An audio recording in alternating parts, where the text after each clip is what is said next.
May isang araw na darating at darating sa'yo. Hindi mo alam kung kailan. Hindi mo rin alam kung saan. Pero siguradong darating to.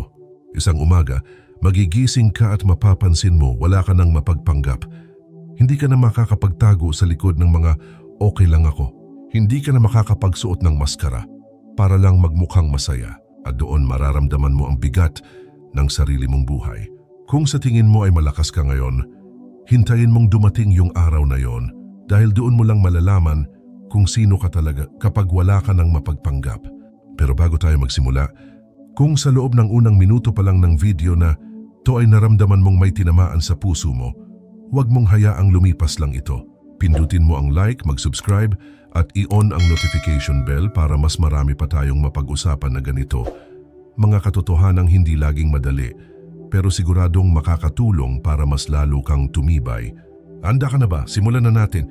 Number 1. Lahat ng inililihim mo may hangganan. Napansin mo ba kung gaano kadaling magtago sa ingay? Pumupunta ka sa trabaho, nakikipag-usap sa kaibigan, nagpo-post sa social media. Pero sa totoo lang, minsan ginagawa mo lang yan para hindi mo marinig ang sarili mong isip. Para hindi mo maramdaman ang lungkot o takot na bumabalot sa'yo kapag mag-isa ka. Maraming tao ang akala mo matatag. Pero ang totoo, marunong lang silang magpanggap. Kaya nilang ngumiti sa harap ng iba. Pero sa gabi, binabagsakan sila ng katahimikan. At sa katahimikan na yon, lumalabas ang totoo. Na pagod na sila, na natatakot sila. Na hindi nila alam kung saan sila patutungo. Sabi ni Nietzsche, "The most common lie is the lie one tells to oneself." At totoo to, kasi mas madaling lokohin ang sarili kaysa tanggapin ang masakit na katotohanan. Mas madaling paniwalain ang sarili na mahal ka nila kaysa aminin na ginagamit ka lang. Mas madaling magpanggap na ayos lang ang lahat kaysa harapin na hindi ka masaya. Pero ang problema, lahat ng kasinungalingan ay may hangganan. Parang ilog na tinambakan mo ng bato para pigilan ang agos. Darating ang araw na sisirain ng tubig ang bara. At kapag dumating na ang oras na iyon, hindi ka mababasag sa labas, mababasag ka sa loob. Tahimik pero marahas at masakit sa lahat. Walang makakarinig dahil sanay ka nang sabihin sa lahat, okay lang ako. Number 2. Ang lakas mo ay maaaring proteksyon lang. Isipin mo to, isang sundalo sa Roma, malakas, disiplinado, kinatatakutan ng mga kaaway. Sa labanan, ang armor niya ay kumikislap sa ilalim ng araw at ang espada niya ay matalim at mabigat. Pero isang araw, natalo ang hukbo niya, nawala ang mga kasama, natanggal ang armor at naiwan siyang mag-isa sa gitna ng gubat. Walang espada, walang depensa, walang hukbo. Ngayon makikita mo, hindi pala siya malakas kundi protektado lang ng hukbo.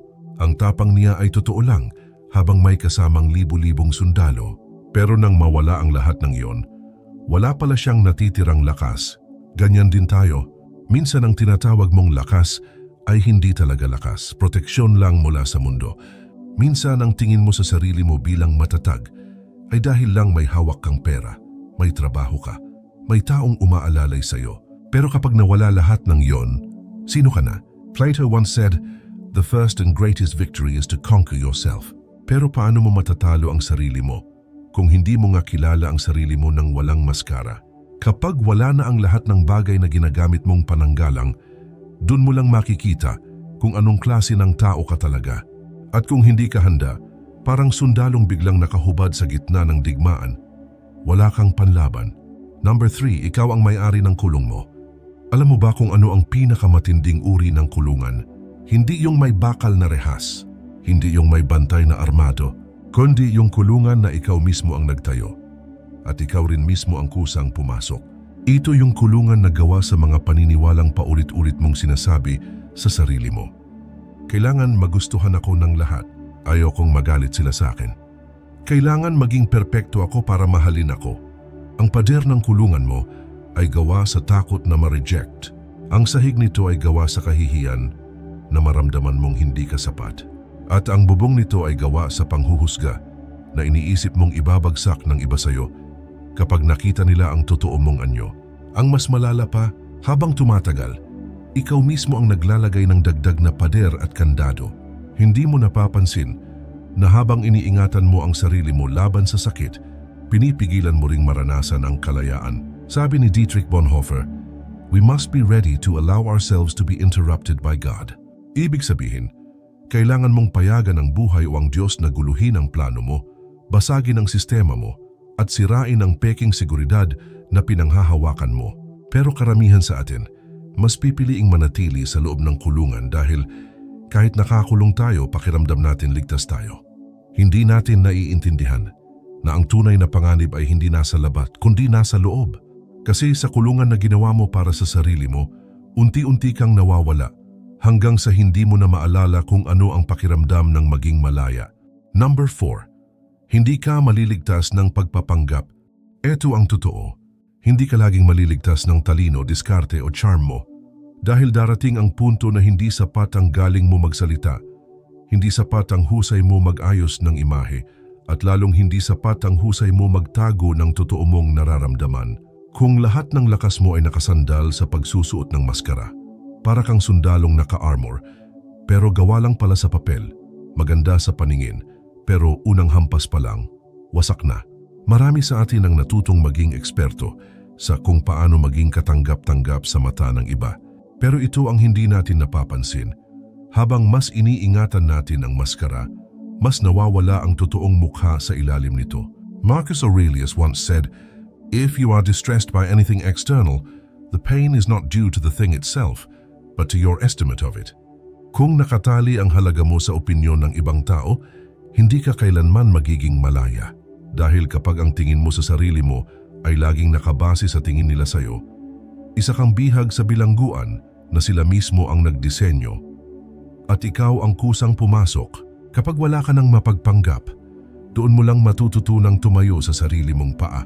Doon mo lang mauunawaan na ang tunay na lakas ay hindi nakikita sa galing mong magpakitang tao, kundi sa tapang mong magpakita ng totoo. Number 5, pagbagsak na walang ingay. Akala mo ba ang pagbagsak ay laging malakas? Akala mo ba laging may crush? Laging may sigawan? Laging may drama? Madalas hindi mo maririnig. Minsan, nagsisimula lang yan sa maliit na bitak na hindi mo napansin. Sa simpleng okay lang ako kahit hindi na, sa mga gabing mahaba at tahimik pero mabigat, na tinatakpan mo ng cellphone, TV o kahit anong distraction, parang kahoy na matibay sa paningin pero kinakain ng anay mula sa loob. Walang nakakakita, walang nakakarinig, hanggang isang araw, bigla na lang itong babagsak. Ganyan din ang kaluluwa kapag puno ng pagpapanggap. Hindi mo maririnig ang sigaw kasi sa labas maayos pa rin ang ngiti, pero sa loob, unti-unti nang nauubos ang lakas. At ang pinakamapanganib dito, hindi mo alam kung kailan ito bibigay. Walang warning, walang hudyat. Isang araw gigising ka na lang at mapapansin mong wala ka ng gana bumangon, wala ka ng dahilan para lumaban, at wala ka ng malinaw na rason kung bakit ka pa nandito. Ang tahimik na pagbagsak ang pinakadelikado dahil bago mo pa siya maramdaman, baka nasa ilalim ka na at mahirap nang umakyat muli. Number 6. Masakit ang katotohanan pero mas nakakaginhawa. Sa una, masakit tanggapin na marami sa pinapaniwalaan mo ay ilusyon. Masakit malaman na ang taong pinagkatiwalaan mo ay hindi pala ganun katapat. Masakit aminin na ang buhay na pinilit mong ipakita sa iba ay hindi pala totoong ikaw. At masakit makita sa salamin ang taong akala mo kilala mo pero hindi pala. Pero pagkatapos ng kirot, may darating na kakaibang pakiramdam, magaan. Isang bigat na bumabalot sa iyo ng matagal ay biglang mawawala. Kasi wala ka nang itinatago, wala ka nang pinipeke para lang maging katanggap-tanggap sa paningin ng iba. Hindi ka na nahihirapang mag-alala kung may mabubunyag ba tungkol sa iyo kasi wala ka nang tinatago. Sabi ng mga Stoic, "He who has nothing to hide has nothing to fear." Kapag wala ka ng sikreto na kinatatakutan mong ilabas, wala ka nang pwedeng ikatakot. Oo, mahirap sa simula. Pero ang kalayaan mula sa bigat ng pagpapanggap ay mas matamis kaysa anumang papuri na galing sa kasinungalingan. Tandaan mo, mas malaya ang taong kilala ang sarili niya kahit pangit ang totoo kaysa sa taong pinupuri pero takot na takot mabuko. Number 7. Ang pagkawala ay pagsilang. Kapag nawala lahat ng maskara mo, dalawa ang pwedeng mangyari.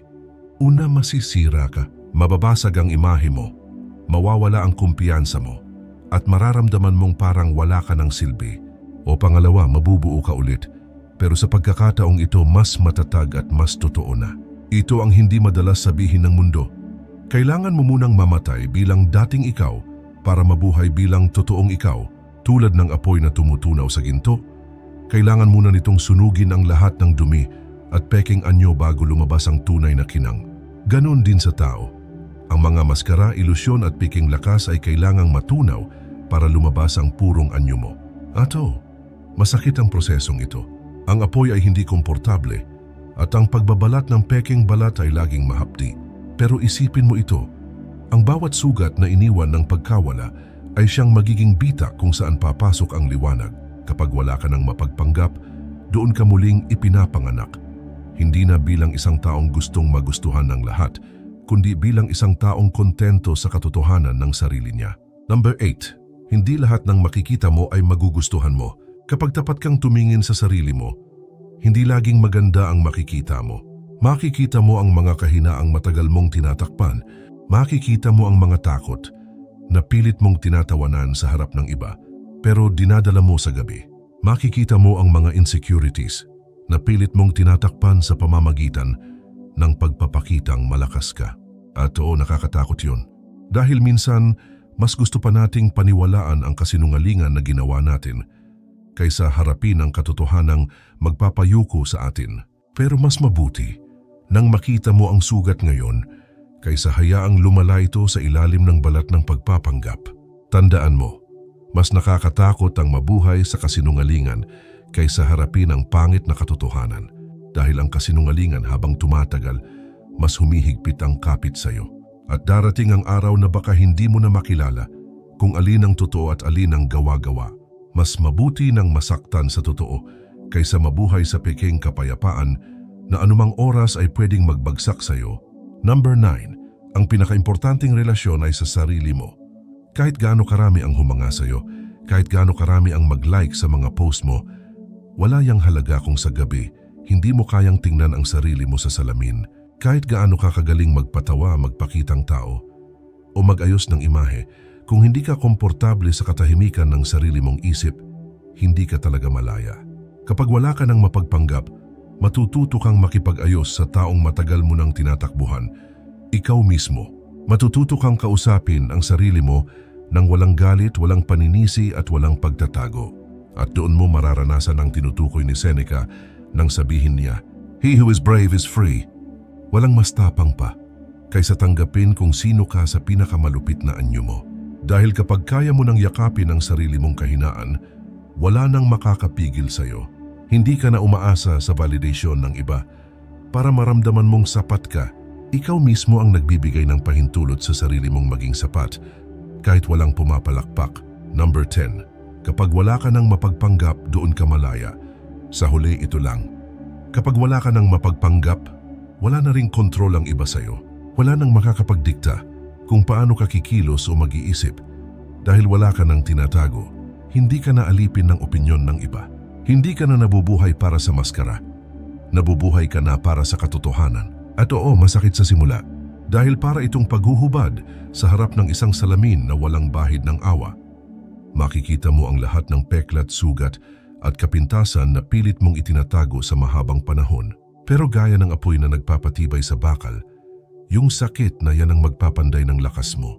Bawat luhang babagsak, bawat takot na haharapin, ay parang martilyo na tumatama sa bakal ng kaluluwa mo. Unti-unting binabago ang hugis mo para maging mas matatag. Huwag mong katakutan ang araw na yon, dahil sa oras na mangyari, doon mo lang tunay na makikilala ang sarili mo. Walang ilusyon, walang eksena, walang script. Ikaw lang hubad sa kasinungalingan at buo sa katotohanan.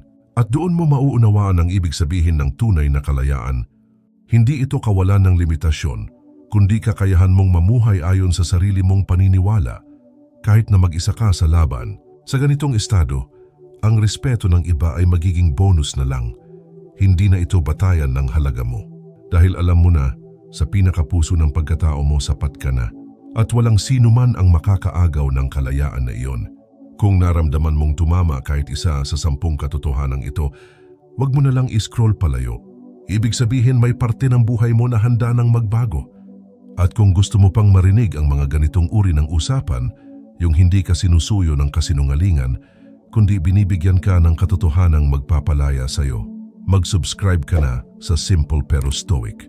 Hindi ito para sa lahat. Pero kung handa ka nang tumanggap ng mga aral na hindi laging komportable, welcome ka dito. Dahil minsan kailangan mong masaktan para tuluyang gumaling.